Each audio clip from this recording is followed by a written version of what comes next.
What's good, everybody? I got a GE dryer here for you guys. Customer complaint is that the system is not turning off when in any operation. So we're going to go ahead and replace the timer for the customer today. Already diagnosed it as being the timer. This is usually typical for this type of system.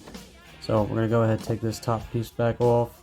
It's got these little safety clips in here, but it's okay. You got to give it a little bit of fair of a oomph to take off.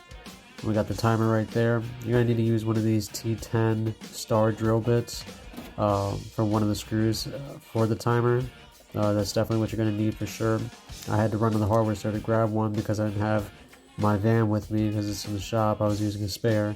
So I gotta love those runs to the hardware stores for anything you need, but we get it done. So overall, this system is now functional for the customer.